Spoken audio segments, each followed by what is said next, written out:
What's up, guys? Tambo here with your Week 6 core report. It's an exciting time to be a Run Pure Sports member as we parlay another big week of winning with the start of the NBA season. Here's a recap of last week. No sports were off limits for winners this past week. Relay 20 hit for $8K on the NASCAR slate. Brad Combe won $5K in an MLB playoff slate. Max Hankins gave a preview of what members can expect, shipping for $21,000 in NBA preseason. Big T had another big week, hitting for over $37,000 in CFB. For the NFL main slate, GK 2400 won over $10K on FanDuel, while our guy Locks shipped an NFL Live final seat. But the biggest wins came on Monday Night Football, when the top of the leaderboard was littered with RPS logos again. JSU led the way with his core plays featuring Captain Austin Eckler and Justin Herbert and Joshua Palmer in the flex. His winning lineup was topped off with Russell Wilson and Dustin Hopkins, as well as low-owned $200 Greg Dulcich, who was talked up big on our free Monday Night Football Showdown show by special guest Chris Rando. He's fast. He runs like a 4.7 40, and he can actually play the slot. He gives very difficult matchup situations. He's fast. He's got hands. Don't be surprised tonight if maybe he's out there in the mix and, he gets, a few catches and, who knows what happens. This is your weekly reminder to head on over to our YouTube page and hit subscribe to access all of our great free content. Our guy Johnny AirPods wasn't the only one repping RPS at the top, shipping for over $50K. Matt Attack Lax ran the same lineup twice, shipping for over $95,000. Phil Mike's Bra also shipped for $10,000, while Nuggets hit for $14,000. Now is the time to join us. Head on over to runpuresports.com and sign up for a membership today. Again, all sports are included for one price, and NBA starts this week. You won't want to miss out when our team gets hot during hoop season. Remember, if you're not winning with us, you're watching us win. Till next time, let's keep running pure.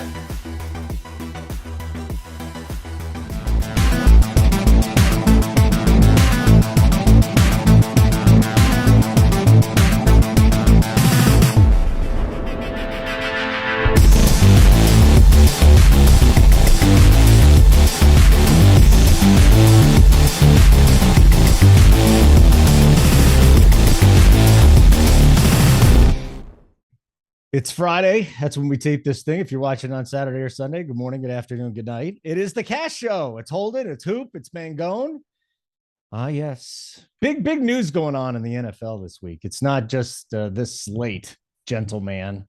We got Christian McCaffrey on the move. I think the Panthers got a really nice haul for him from the Niners. Second, third, and a fourth round pick coming up, and a fifth round pick the year after. Hoop, good morning. First of all, how the hell are things going in your world? We got the Cash Show here. Second of all, wow. I can't wait till the Niners are on our next slate so we can figure out if we want Debo or CMC or whoever else we want to play. That's a blockbuster, dude. Yeah, I mean, it's rare in the NFL too. I mean, you don't really see the big name guys, get traded, and you have, the number one, I guess, like fantasy asset for the last 3 years moving. So for what we do, it's super important. You get the idiots on Twitter that, oh, well, this side got ripped off, that side. Like, I mean, why not? It's like, it seems like a great situation for both sides. The Panthers get all the draft picks, and then the 49ers get a game-changing running back. And in terms of fantasy, again, you'll get the idiots. Well, he's not a good fit on the 49ers. Like, why the fuck not? Why is he not a good fit? Like, it seems to make sense for me. It's going to be good for his fantasy output. That offense is much better. The team's much better. He's going to have many more scoring opportunities. So it's good for everyone. I mean, it made a ton of sense. Interested to see how it all plays out. But again, for fantasy, it's definitely a boost. I think for McCaffrey, I mean, you go from playing on one of the worst teams in the NFL to, one of the best. And obviously the quarterback play there in San Fran's not great, but he's produced fantasy wise with some very shitty quarterbacks. So excited to see the move make sense for all parties involved. Good morning, Mangone. Wonderful to see your smiling face today. Welcome back to Denver. I don't know how long you've been here for, but I feel like I said something about the Paul Pierce picture behind you earlier this week. What's going on in your world? If you want to talk about CMC, by all means, grace us with your thoughts. Yes, you did talk about Paul Pierce earlier in the week. CMC, the interesting thing with him is I like CMC there and all. I mean, I think it's great, but he is going still from one shitty quarterback to another, right? Jimmy Garoppolo ain't very good. So I will say it's a pretty good fit for Jimmy G, because Jimmy G, he can't throw downfield. So he needs to give it to a guy that can get in open space. So that's encouraging, at least. I think it's good for Jimmy, because, man, like, that whole offense, I forget which game we watched. Was it like the Monday Night Football game where they just kept throwing like all those like just screens to Debo, and he just kept like going deep with them. That's just what you got to do with McCaffrey. Get him out in open space. Find a way to make it happen. And then maybe that'll open up a little more play action for like Kittle, and maybe then Ayuk for the deep ball. That would be ideal. So yeah, I'm with Hoop. I mean, it could be good for both parties. Sometimes we always say, oh, which one is it? I remember back in the day, Mariota or Jameis Winston, right? That was like a hot button topic, right? Like many years ago. And now the answer is neither, Holden, right? Everyone like had a hot take on which guy it was, but it was really neither. Neither are really Mariota Winston. Yeah, remember that? I remember saying that Jameis Winston is just not going to be a good quarterback because he makes bad decisions on and off the field. And the guy I was working with goes, but Mel Kiper has him as number one quarterback. And I said, and even though that was 10 years ago, I'm like, Mel Kiper has not had a solid opinion in about 20 years. So yeah, that one's over. Yeah, I mean, everyone debated like, 'cause it was 1 and 2, right? Like everyone loves when that's that discussion. Like, which one is it? Like the hot button, like especially when the draft happens, the quarterback goes 1 and 2. Oh, we never did the Eli Manning or Phillip Rivers, or Ben Roethlisberger. Like, can all just be good? Like, well, not Ryan Leaf and Peyton Manning. Well, that one, yeah, I got that one wrong. There's a clear cut winner, right? Yeah. No one's debating. No one's debating like. I think there's actually an interesting one I saw the other day. Derek Carr, if you look at all the quarterbacks that got drafted ahead of him, it was like 3 of them or something. All those guys, he has more passing touchdowns than now, which like is pretty crazy to think, because he was taking like, I think 3 quarterbacks were taken before, and they all ended up being busts basically. All right, gentlemen. Oh, and by the way, the Rams were in on this. They just didn't have any more first round picks that they could throw out there. And imagine if the Rams would have gotten this guy too.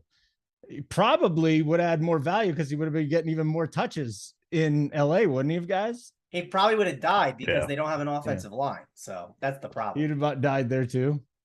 And they don't have an offense. Like, dude, I'm telling you, Cooper Kupp, I don't know if he's going to make the year the way they're using him. Like, I love Cooper Kupp, but like, you just can't throw this dude like 15 screen routes per game. Like, eventually he's just going to get cracked, or like his ankles are going to get messed up. Like, we'll see, but like that line is just a disaster. Like, they need a better line so they can get these guys not just grabbing the ball and then just getting hit so much all game long.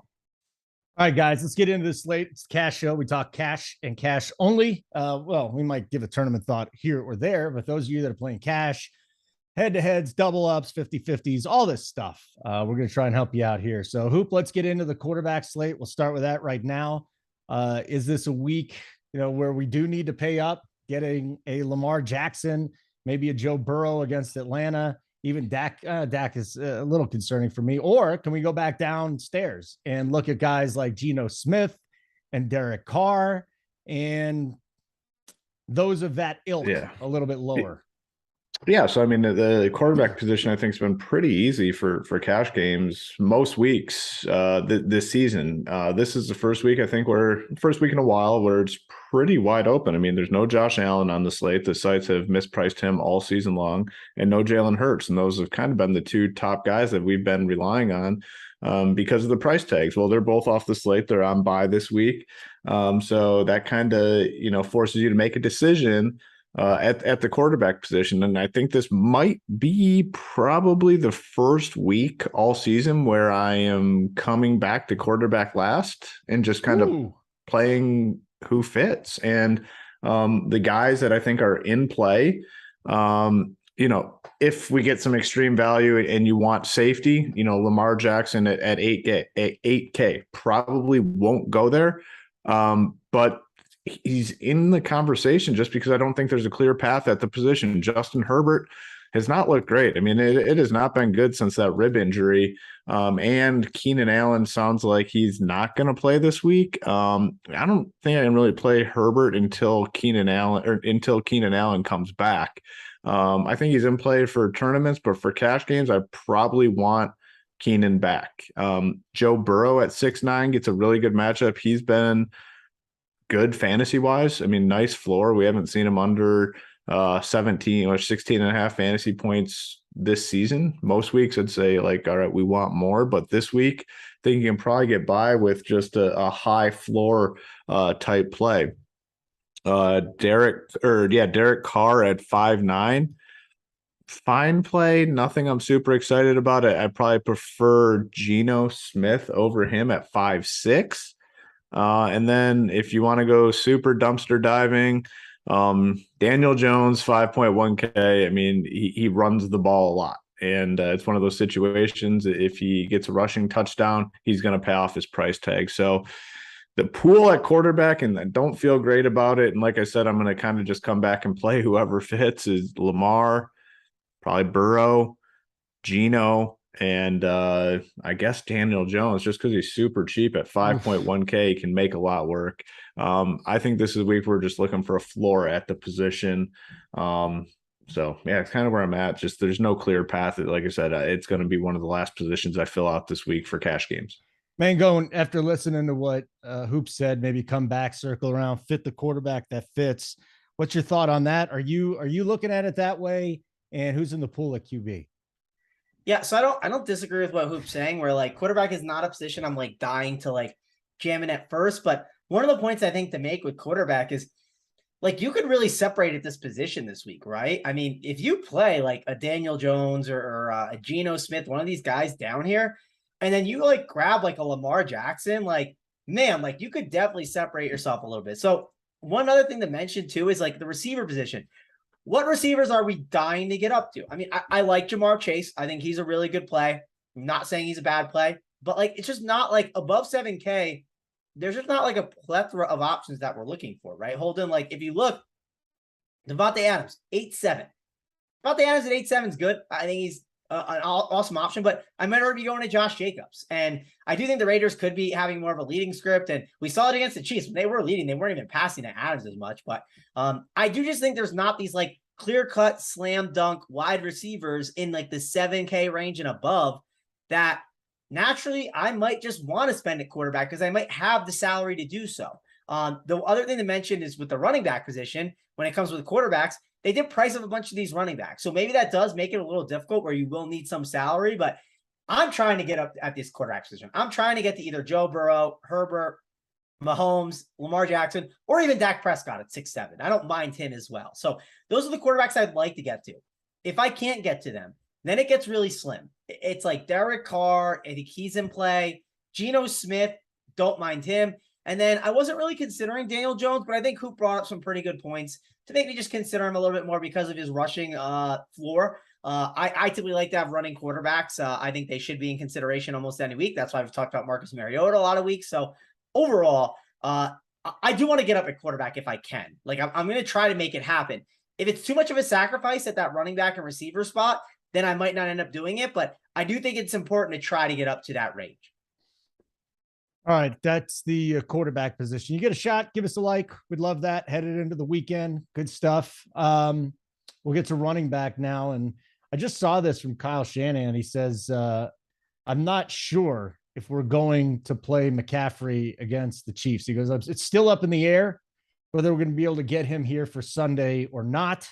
And it's a wait and see approach right now. First of all, even if he could play, I don't think Shanahan would tip his hand there, Hoop.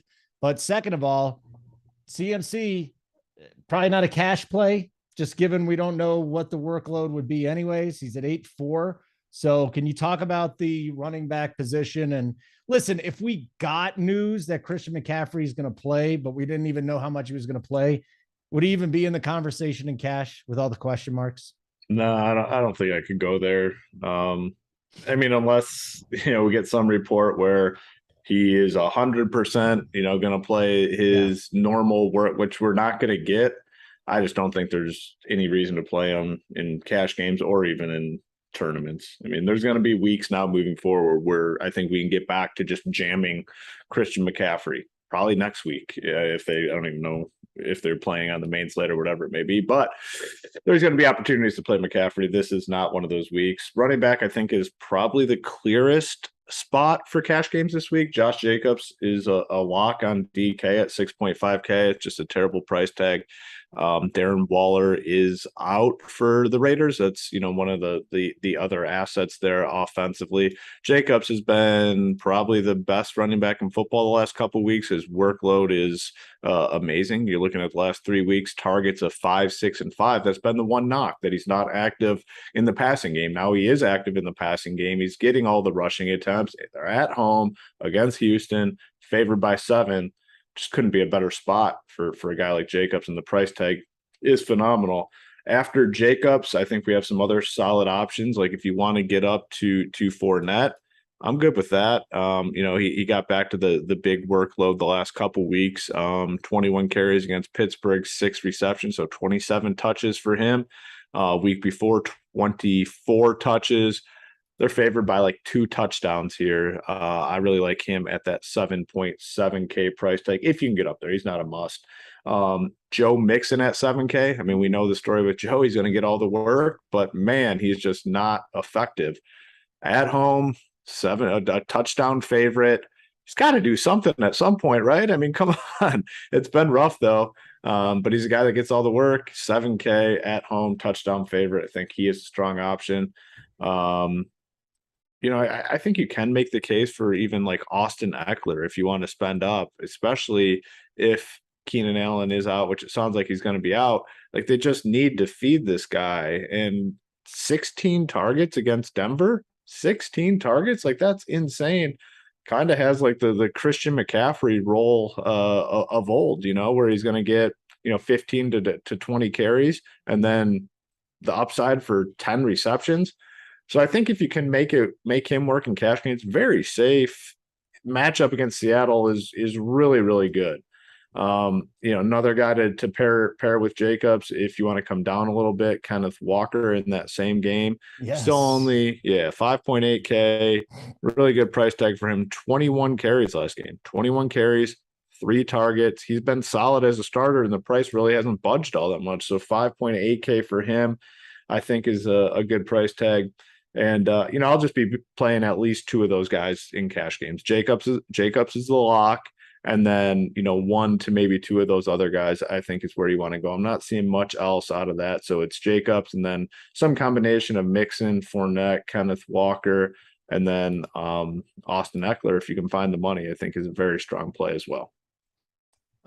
Interesting thing here, Mango. I just wanted to talk about McCaffrey. Probably it's not in the cash. He's not in the cash pool, but 5 straight 100-yard total games, longest active streak in the league.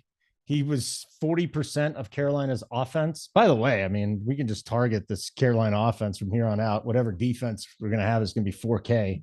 But let's go to running back here. And CMC not in the pool, just because even if he's just a red zone guy, we can use him in tournaments if you want to, which is dangerous. But what's the pool here? Mango? Yeah, I don't normally love to take a guy at the top in the pool, but I'm definitely putting Austin Eckler in the pool this week. Matchup against Seattle's too good. Role is really good. So he's in the pool. I typically don't have these high-end running backs up there, but that is the one I'm going to put in the pool this week. We'll see if he ends up making it on the list. The guy that, Hoop said it, like Josh Jacobs is a lock. Like I know there was like the week that Hoop won the Millie, everyone was like, oh, Josh Jacobs is going to be chalk. And then he ended up not being chalk. That won't happen this week. This dude is RB1, like the chalkiest play on the slate. Like everyone is going to him. 6.5K. Like him a lot though. He's a good play. Definitely someone to get into your lineups. Someone to consider in tournaments too. But after that, then you have to like look at some of these other pieces, which like, I'm not saying Austin Eckler is one of those guys I'm locking in at 8.3, but he's someone I'm definitely going to look at like those constructions and compare. But I do agree, Josh Jacobs is going to be kind of a building block this week. You'll see him on green on the cash chart, I'm sure, from our team. I do think the Fournette thing is interesting at 7.7, but part of me feels like, yeah, if I go up to like Fournette, I just want to like just find my way to Eckler. I know it's not that easy, but that's something I'm definitely going to think about when I'm kind of building out my teams. Joe Mixon, I remember Hoop talked about him a little bit, 7K. He does get good volume, but I don't know what I want to do with him yet. That's what I'm still kind of, he'll probably make the pool, but could easily be one of those guys that gets kicked out of the pool Saturday night for sure for me. Dameon Pierce at 6'4". I don't want to completely ignore him. I do think he is really good opportunity here. I'm not scared of this Raiders defense. I think Pierce is in play, and I also think Breece Hall is in play. I know this Denver defense, it's like solid, right? But Breece Hall's role is just like really strong right now. Maybe it's not a defense I want to really attack, but I think Breece Hall's role at 6'2" is still strong, and maybe because he's just been good to me, it's part of the reason I want to go back to the well. But I do think he's in play. Another guy that we should talk about that I think should be in the conversation this week. And it sounds gross. I feel disgusting saying this. I mean, there's some matchups, right? Like we had one last week. It was Kyler Murray against Seattle, and we just said, okay, Kyler's playing Seattle. We got to give it a chance. The Detroit Lions are a team that are really bad against the run. They're awful. I mean, just downright terrible. The problem is there's a little bit of a split there. So Ezekiel Elliott or Tony Pollard in play this week? Because we do like playing cheap running backs. It's been kind of a common trend and theme this year. So 5'7", Tony Pollard, Zeke Elliott, 6K. I'm going to consider it. I don't know if I'm actually going to get there, but I am going to think about it. It's tough, but I think they're in the conversation. A guy who's better than them in that same price range is probably Kenneth Walker, 5.8K. The one argument you can make against it is his targets have not been great, right? 3 targets, 0, 1, 3, 3. Yes, he has a stronger role now, but he's simply more of like the first and second down back, not as much as the third down back. They have DJ Dallas there for that. Yes, they still do give passing opportunities to Walker, but that is one thing to be slightly concerned about. It's just not his full backfield and his alone. One more guy I'll talk about here, Brian Robinson Jr. I think he could be in the conversation too if you're trying to get really cheap, just because his Green Bay run D is not good. And he got a decent amount of attempts. He had 17 attempts that one game. Only problem is he's not using the pass game. So that's another issue that he could have for his game. So, and then one last note to mention, Holden, we need J.K. Dobbins news. I think that's important. He was not participant on Thursday. If he's not in, the whole slate changes, right? It's Kenyon Drake. We're just kind of playing him, I think, and at 5.1K, and he's going to be just a stone lock because we know how bad the Browns run D is. And I think Kenyon Drake, if there's no J.K. Dobbins, that just like changes the entire slate and your entire construction, because I think most people would just plug in Josh Jacobs, plug in Kenyon Drake, probably then have the money to pay up at the quarterback position. And then maybe they play, maybe they play an Austin Eckler in the flex. Maybe they would play, some spend up receivers. That's definitely going to be a big piece of news that we are waiting on. And I'm sure you'll talk about that on the news dump after all the NBA shows later today. We will right around, what is that? 7 o'clock Eastern. It's so much better living out here, so we don't have to stay on the air to the middle of the night on Friday. I like that. No Chuba Hubbard this week. No Chuba Hubbard. No Dante Foreman. We don't want to pick apart this awful Carolina offense now. I considered it, Holden, but one, it was against the Bucks, and two, they're like splitting more than you'd think. Like the first thing I looked at, I was like, I wonder, because I like Chuba Hubbard. Oklahoma State guy, was a really talented running back. And I was like, I don't know. He definitely can catch passes too. So I thought if this is his full backfield, he could easily be that like clown that like catches like 5 or 6 passes and like, limps his way to like 12 every week. And then if he falls in the end zone, it's 20, but like, he's not getting that role. It's just, it's not the case. And he was 4.5K because he was 4.5. What he could do for the rest of your lineup would be important. They have a 13 team total. Wow. I mean, I figured it would be low, but 13 is, how do you get to 13 if you're the Panthers now? I don't know. I'm serious. So the guy that touched the ball 40% of the time that they had the ball is gone. He's gone. Yeah. PJ Walker is your starting quarterback. DJ Moore doesn't want to be there. Terrace Marshall, they said, was going to get a lot of work. I guess we could talk about him in tournaments. I don't really want to go there though.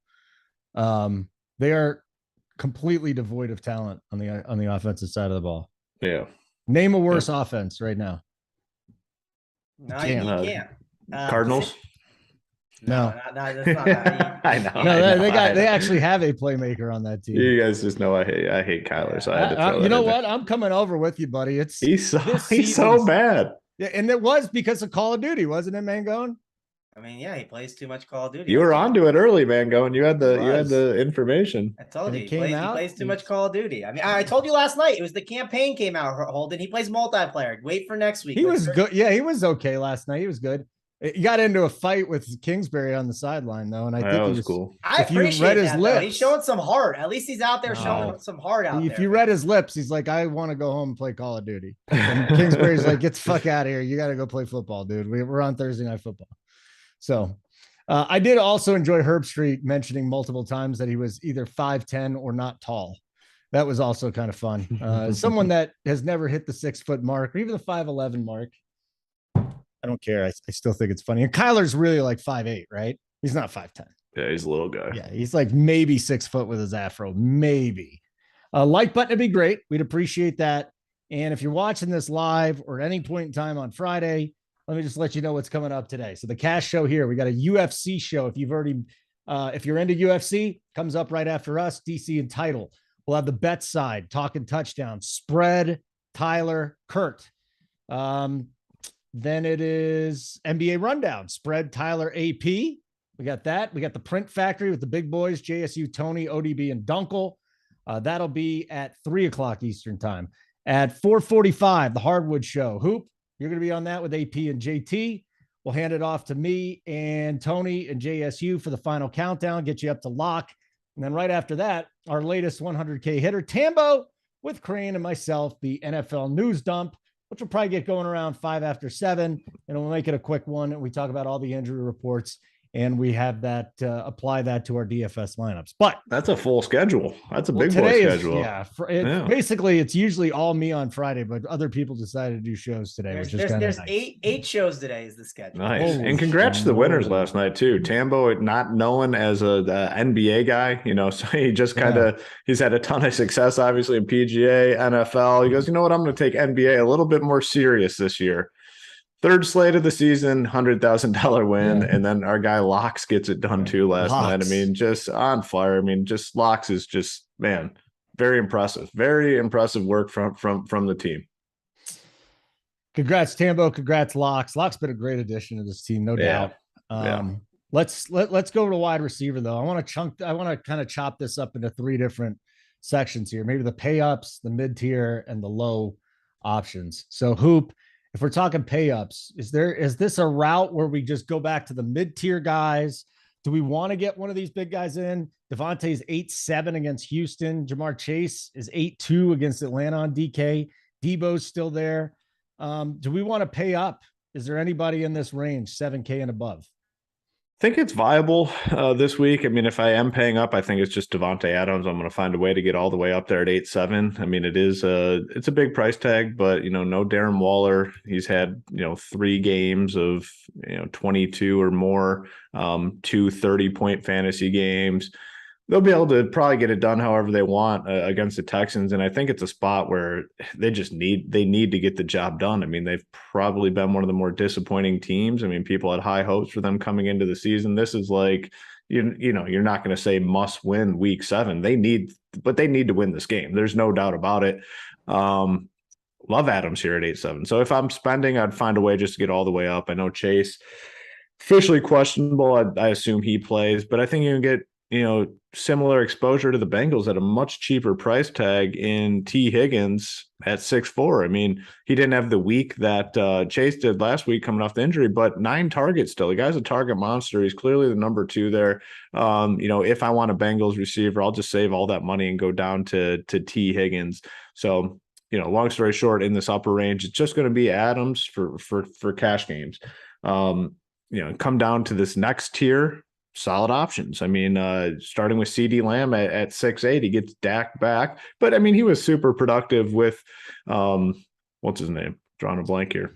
Cooper Rush. Yeah, Cooper Rush, who, everyone he has one bad half and everyone just completely shits on the guy. I mean, he was very impressive the whole time Dak was out. So, but CD Lamb, I think, is a great play at 6'8". That's a really good price tag for him under 7K.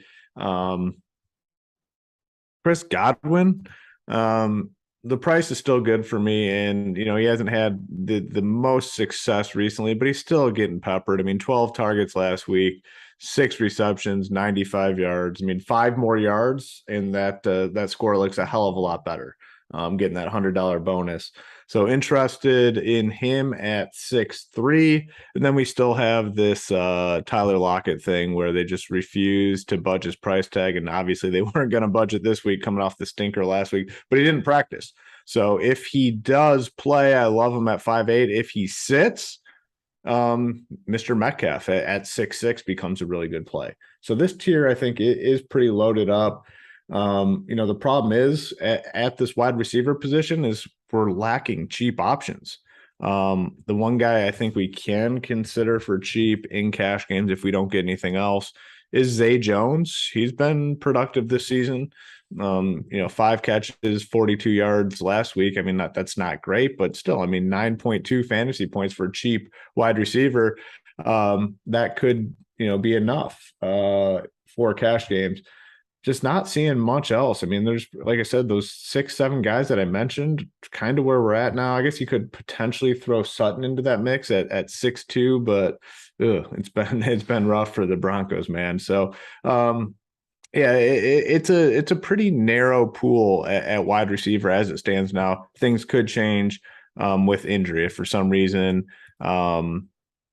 Jamar Chase misses, which I don't think he will. If he does, that's going to open up some stuff. And then if Lockett were to miss, that would change the dynamic a little bit.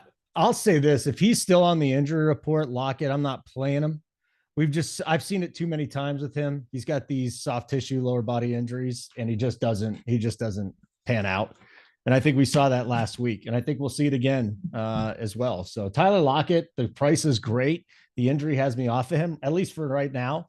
Let's just say he misses. Is there somebody way down that you would pay for in cash to get some value there? Or we just go DK Metcalf and move on? Hoop. You're on mute, buddy. What's the dude's name? Is it D Eskridge or Escrow? Yeah. Like I'm assuming he's so one of those guys. I'm guessing he's probably the guy. 3.3K. He's already getting some reps. He would most likely be the guy, I think. And Mangone can throw his thoughts out there, but I think it's probably him. Did not think we were going to discuss D Eskridge on this show when we started it today, but here we are here in week 7. Mangone, wide receiver. And real quick, if you want to address the Lockett Seattle side first, if you've got any thoughts there. Yeah, we could start with that. It could be Marquise Goodwin too. But I don't know. I don't know which one it's going to be. I'd probably have to and if he ends up being out, then I'll dig deeper into this, right? Then it'll be reflected in some of the content that we have over at Run Pure Sports. So check that out. But Goodwin and Eskridge are two guys that they were getting the ball way more than I thought they even should last week. So those would be two options that I think if Lockett is out, you'd consider it because what it could do for your full lineup. I think you'd think about it. But I do agree with Hoop. I'd probably rather just go to DK Metcalf if I can. It just would be the easier route to go to. CeeDee Lamb is going to be a guy at 6.8K that I absolutely love. Liked him earlier in the week. Like him a lot this week. Seems like he's going to be one of the chalkiest options, but I'm okay with it, obviously. And cash games, you do play a lot of chalky options for sure. Devontae Adams and Jamar Chase, those are my two favorite guys above the 7K range. If I have to pick one, it's obviously close, but depends on the salaries and what you just prefer the most. Because I think that Cincinnati game is a really good one. And yeah, Devontae Adams gets that dome, and then there's with no Waller being there, that's going to be encouraging for him.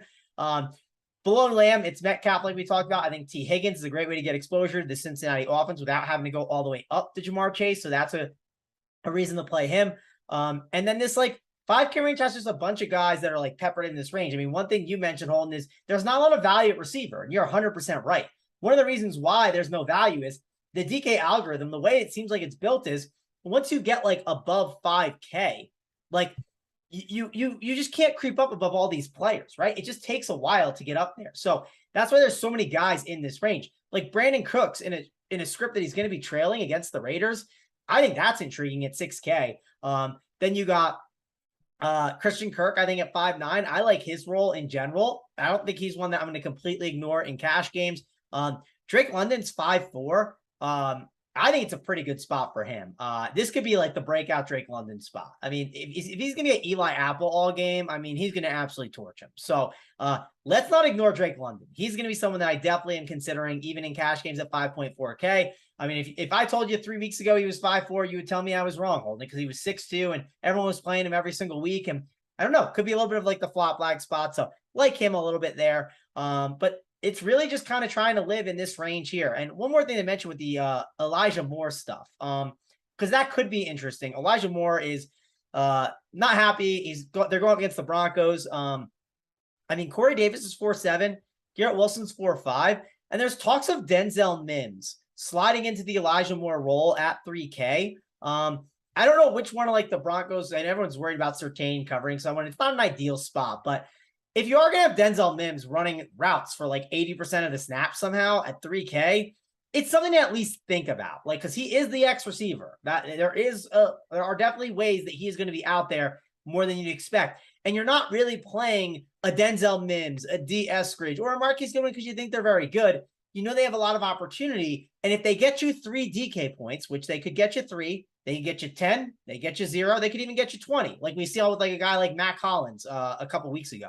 If you're playing him because of what he can do for your full lineup, the upgrades that it gets you. So that's where the 3v3s really come into play with these cheap 3K guys that could be happening. Because do you play like a Zay Jones at the 4-1, or do you play like a 3K receiver, which helps give you enough money maybe to get up to an Austin Eckler, who's like a big difference maker in your lineups?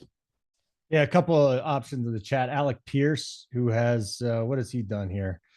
Ooh, he's getting the 6, 9, 7 targets, 16, 14 DK points. So we got a guy in the chat say that. Yeah, that's a good call. Yeah, I do like that call. That's a good one. Yeah, here's another thing in the chat that's like super interesting. Like Nico Collins and like Alec Pierce, these like mid 4K guys. Like when you play them, like is it worth that, or is it worth that 3K punt? Like, what's your thoughts on that? Yeah. Like I typically lean the 3K punt if we get it right, because I think that'll be a 2v2 that a lot of people will look at. They might look at like, oh, is it like Tyler Lockett and like one of these mid 4K guys, or is it like a 3K guy and grabbing like a CD Lamb? You know what I mean? Yeah. Like, and I think CD Lamb is going to be one of those guys that's super popular already, but those are conversations that you are going to have this week that I think are really important. Yeah, for sure. I mean, Pierce is no slam dunk play. There's no doubt about it. And that's $1,600 if we get a full punt. You can do a lot with 16. I mean, you can go, I don't know, tough to pull up the 2v2s. To DK. Yeah. But yeah, no, it's certainly, I mean, we do have a lot of cheap tight ends as well, though, that we'll talk about when we get there. There's at least 3 full punts, I think, that we're going to have this week. So might not need to, but if it comes down to it, I'm always game to just punt off one of the wide receiver spots. I like that Pierce thought. And then as far as Nico Collins goes, I mean, he's definitely now gotten to the point to where he has a floor. Like he's getting the targets, but that doesn't excite me, but it's cash again. Yeah. I think, as you guys just said, if you want for Nico, to me, you just get down to that low range, that 3K range, and then you can pay up. Alec Pierce, to me, though, is a legit option. Like this guy is a real deal. Ryan's starting to look his way a lot more. So good call. Good call, chat. Thumbs up would be great. We'd love the like button. Let's try and get to 6,000 for this show. It's going to be amazing. And then we'll move on to the tight end position already. Hey, Mangone, I always give you tight end first. So let's go with you. Let's go with you here. Kelsey at 8K. Andrews might not play. He's at 7.4. We do like to play. We do like to pay down. I know that, but look at David Njoku, man. Every week he's 4.2 on DK this week. He is, what is he? The number 2 or 3 target. He's got 10, 7, 6, 6 targets. He's explosive too. I mean, for a guy that caught 3 balls to get 58, he's been terrific, to be honest with you. Then you go down a little bit more. I'm not sure what you want. Maybe Isaiah Likely if Andrews is out. Talk to me. What are you looking at here at tight end in week 7? Yeah. So I guess let's talk about, we're going to go backwards, Holden. We're starting from the bottom. We're not starting from the top this week. So there's a lot of cheap tight ends to discuss. Greg Dulcich, everyone saw him Monday Night Football, what he did. I mean, he's solid, but like, keep in mind, like they definitely have like a rotating cast of guys, right? Like I'm not like completely sold. It's like Dulcich for sure. I think he's a really good play on DraftKings, but like Cade Otton for like 200 more. I mean, they get to go up against the Carolina Panthers. You said their team total is 13. Well, I mean, the Bucs team total's got to be high. Is Cade Otton going to get opportunity? Of course he is. They're going to move the ball enough. You're going to have some short field positions because this Carolina Panthers team is not going to be able to score, which is going to lead to more red zone opportunities. So Cade Otton, I think, is in play. And then the other cheap one is Foster Moreau. I think he at 2.8, with there being no Darren Waller, that's pretty good for him. We've played him in the past. So those cheap tight ends are all going to be in the conversation this week.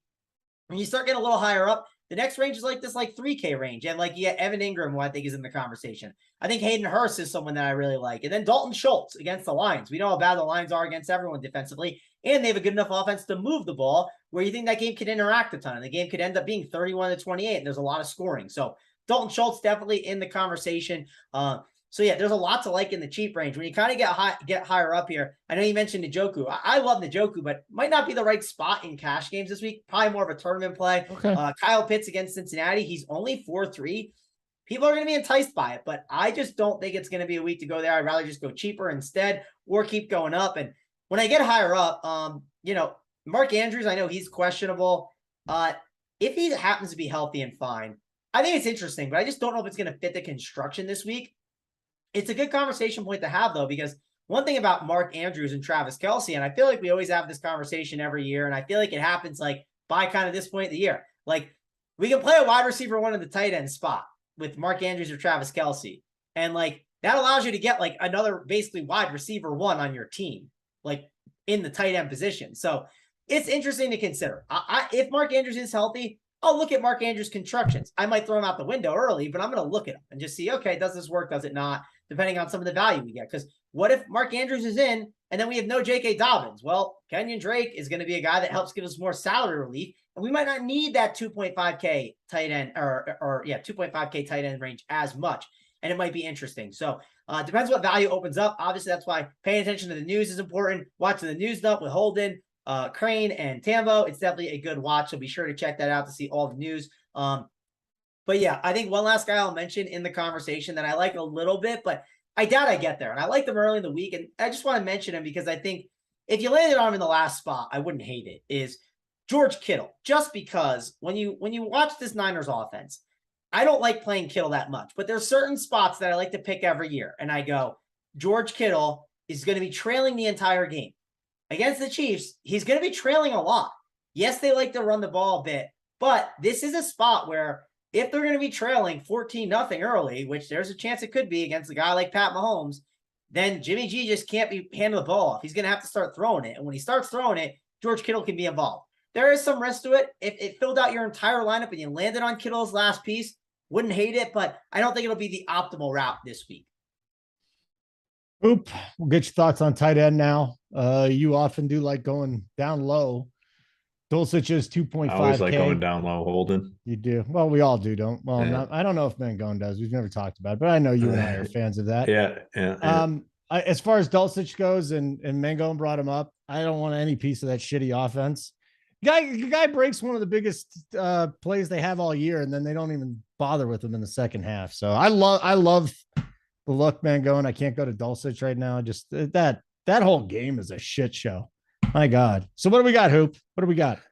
I think it's pretty clear. I mean, if Andrews is in and healthy, you either go up to him or you just come down and play, I don't know, probably Foster Moreau with Darren Waller out. We've seen him be productive without Waller. He's 2.8K, full punt. Probably leaning that direction regardless. How could that change? If Cam Brate is ruled out, I'm fine with Otten. I don't mind going to Dulcich just because he is 2.5K. So I think you go Mark Andrews or full punt the position. All the guys in the middle, not much interest for cash. I like the Kittle call in tournaments. I think this is the spot where you can consider Kittle in tournaments. So, 5.3K, you want him in competitive games. This game should be competitive with the Chiefs. I like him in tournaments, but for cash games, if Andrews gets the full bill of health and you have the money to get up to the 7.4 price tag, cool with that, or just full punt it. And we have three options: Moreau, Otten, Dulcich. And at this point, my favorite would be Moreau. Then if there's no Andrews, Likely's there, but then $300 less. Yeah. What's the price on Likely? He's 3, but you were talking about. Yeah, he's in there too. Yeah, I'm good with that too. Just because we know how Lamar likes his tight ends, and Likely is already has a role.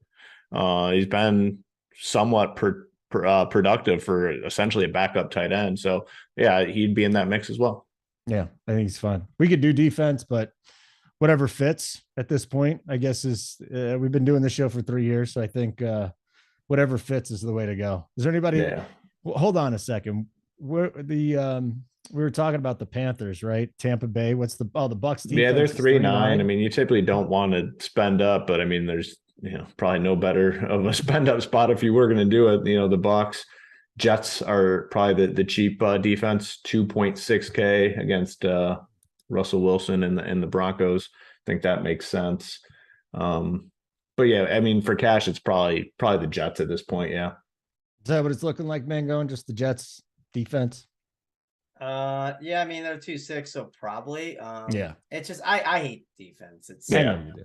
It's brutal. the one thing sometimes it is like we do get to like we're not at that point of the year yet, but maybe this is the first week. It feels like we're at that point, but like where sometimes you might feel forced to just pay at defense because you don't have a lot of good defensive options, and then what happens is you might have so much value on the board that it's like, well, I'm not prioritizing spending up for the Bucks defense, but if I get enough value, which late in the year you get more value, then it's like, well, I have this clown quarterback going against this like one really good defense, and like I have all these like 4K and 5K options at receiver to play. So like, what's the difference between them and like the 7K guys? Not a huge difference, where that defense might be worth it because it's like just such a slam dunk spot because it's just some absolute clown back there dropping back to pass and just, it's some guy that, you like, it's one of the McCown brothers, you know what I mean? Like, it's just absolute dust balls. So I don't think we're there yet. I think we need more value to be like, hey, let's go grab the Bucks defense. I don't think we have enough value to do it.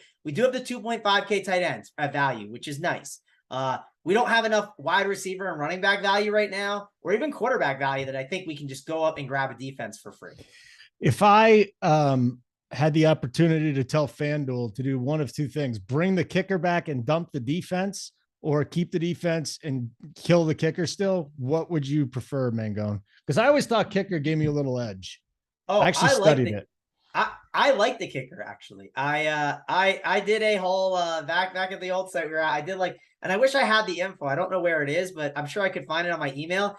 Every week I got to pick a kicker. It was like 5 of us picked a kicker, and then someone else just put a random generated kicker in every single week. And we did a contest to see who would win. And I'm pretty sure I beat the kicker. I didn't beat it by much, but I beat the random kicker. So I was happy about that. And I would just like something different. I mean, yes, we all want the flex and all those different things, but if FanDuel was smart, in order to differentiate themselves, they would say, we're eliminating the defense. And just see how much more that they can get of just like people going to play that site. Because yes, more people play Draftkings. It's pretty obvious. I mean, they run showdown millie makers every single week. If FanDuel got rid of the defense, I wonder how many people would be like, that's something I might be interested in. And they might head on over to FanDuel, and they typically don't play over there. All right, guys. Yeah. Good stuff. Good times. Hoop, when are we going to catch you again? When's your next show? Today, right? This afternoon, the NBA Hardwood Show. AP, JT Hayes, and myself. Big NBA slate. So keeping the momentum. I mean, we've had three big shippers so far. The 3 first nights of NBA. Big T got it night 1. Our guy, was it Sweet Boy, got it night 2 for $250K on DraftKings. Took down the big dog. Then our guy Tambo takes down the 100K last night, and NBA is not even Tambo's sport. Just goes to show you what's possible with the content at Rumpier. Yep. Mango, when's the next time we see you, dude?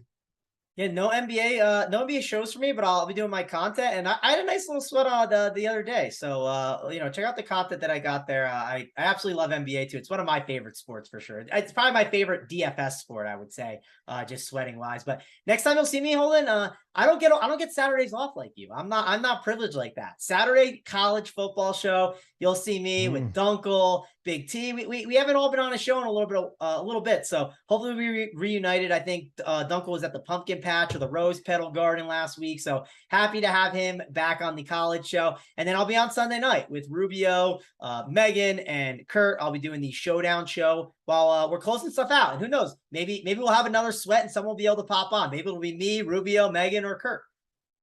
Yeah, I'm gonna have to go to the Pumpkin Patch this weekend again. Number 2. We only got a couple weeks left for that, man. Why are you going twice? Why is it number 2? Oh, there's multiple pumpkin patches. One has an apple cannon. You shoot apples out of a cannon and makes it's awesome. Good thing Big T's not on. Oh, I know. I don't care about him busting my balls about this. You have not lived until you shot an apple cannon. That's all I'm saying. You have not lived till I can't. You gotta come on the Morning Wood and report how the apple cannon went for us. When's the Morning Wood? Oh, that's the show that I used to do. You just pop on at the end and talk about the apple cannon. I want to see Big T's reaction. Yeah. That might just be bad mojo going into Sunday. Yeah, could be. Yeah, that's true. Show. I'll do it on the Up to Lock with Tony. How about that? There you go. You got I'm up to gonna lock have the to, I'm gonna have to can. hang on. Up the lock today. Please bring up the Apple Cannon. That'd be great. It's freaking amazing. They got this slide too that you go straight down. They got bouncy Can I do houses. this? Helmet, get us out of here.